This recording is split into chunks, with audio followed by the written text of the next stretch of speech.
Case number 5 is before the tribunal, the United States of America against Friedrich Flick and others.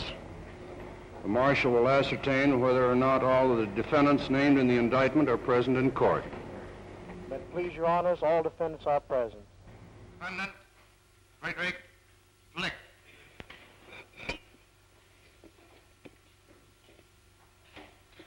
Defendant Otto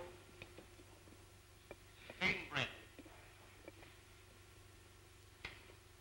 Defendant Odilo Burkhardt.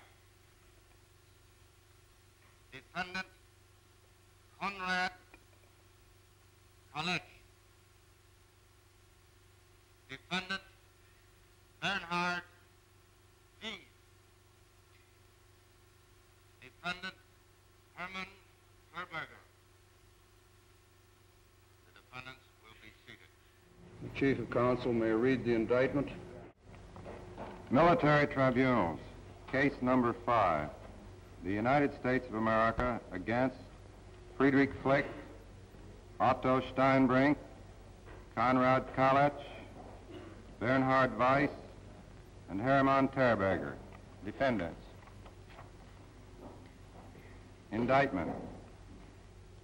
The United States of America, by the undersigned, Telford Taylor, Chief of Counsel for War Crimes, duly appointed to represent said government in the prosecution of war criminals, charges that the defendants herein committed war crimes and crimes against humanity, as defined in Control Council Law number 10, duly enacted by the Allied Control Council on 20 December 1945. These crimes included murders, brutalities, cruelties, tortures, atrocities, deportation, enslavement, plunder of public and private property, persecutions, and other inhumane acts as set forth in counts 1, 2, 3, and 4 of this indictment. Enslavement of concentration camp inmates, including German nationals, and the use of prisoners of war in war operations and work having a direct relation with war operations, including the manufacture and transportation of armaments and munitions. In the course of these activities, hundreds of thousands of persons were enslaved, deported, ill-treated, terrorized, tortured, and murdered.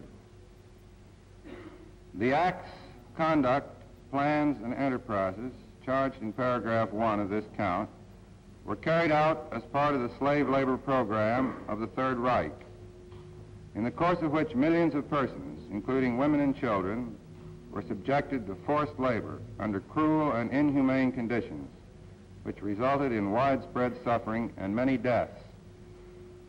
At least 5 million workers were deported to Germany. The conscription of labor was accomplished in many cases by drastic and violent methods. Workers destined for the Reich were sent under guard to Germany, often packed in trains without adequate heat, food, clothing, or sanitary facilities. Other inhabitants of occupied countries were conscripted and compelled to work in their own countries to assist the German war economy. The treatment of slave laborers and prisoners of war was based on the principle that they should be fed, sheltered, and treated in such a way as to exploit them to the greatest possible extent at the lowest expenditure. The relevant provisions of Control Council Law number 10 are clear. Deportation to slave labor is enumerated as a war crime in Article 2, Section 1B. Enslavement and deportation are made crimes against humanity in Article 2, Section 1A. Article 52 of the Hague Convention as to the use of labor in occupied territories, and the provisions of the Geneva Convention as to the employment of prisoners of war had, long before the enactment of Law 10, established principles of international law which condemn such practices. Indeed, an attempt by Germany in World War I to deport labor forcibly from Belgium met such an outcry of world opinion that the plan was attacked, even in the Reichstag, and subsequently abandoned.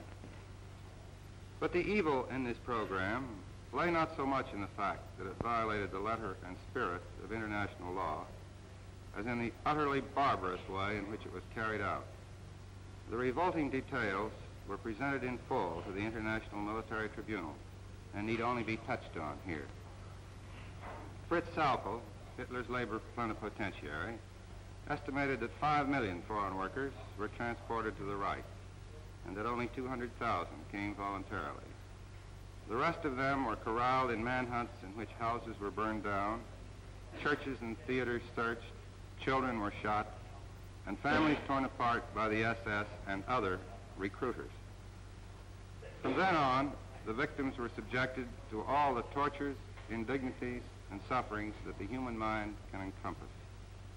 The basic philosophy of their treatment is illustrated by Sauckel's instructions of 20 April 1942 that all the men must be fed, sheltered, and treated in such a way as to exploit them to the highest possible extent at the lowest conceivable degree of expenditure.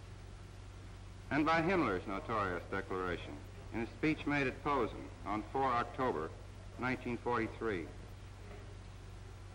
Whether 10,000 Russian females fall down from exhaustion while digging an anti-tank ditch interests me only insofar as the anti-tank ditch for Germany is finished. Wherein lies the responsibility of these defendants for the murders, tortures, brutalities, and cruelties committed in the execution of this program of wholesale crime?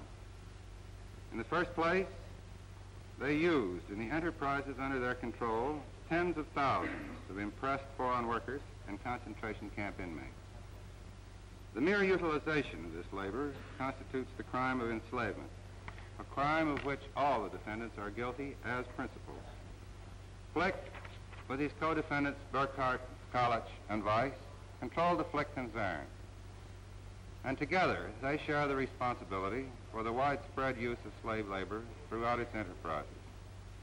Terberger is guilty because of the utilization of slave labor at Max Hutte, where he was the principal management official.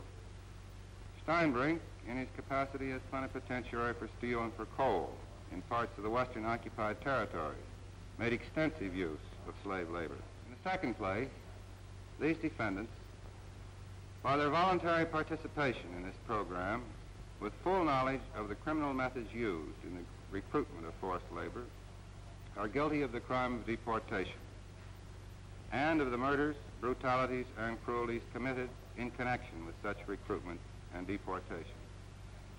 The evidence will show that the defendants knew well the manner in which this labor was being recruited. In fact, they made every effort to participate in it directly by sending their own representatives to the occupied territory. As to the voluntary nature of their participation, it need only be pointed out that no employer in the Third Reich was assigned labor against his will. He had not only to ask for the allocation of labor, but his success in getting it depended on the pressure he could bring to bear on the allocating authorities. The enterprises under the control of these defendants were eager, aggressive, and successful in their efforts to obtain workers from all sources involved in this criminal program. Finally, pressure was brought to bear directly on Sauckel, Speer, and others at the top of the Nazi hierarchy by means of the powerful self-administrative associations of industrialists for the deaths, inhumane treatment, and suffering of the workers while employed in enterprises under their control. The entrepreneur was responsible for the well-being of workers on the job, but the primary responsibility for the health and well-being of these unfortunate workers belonged to the owners and managers of enterprises. We shall have occasion to see how these defendants discharged that responsibility.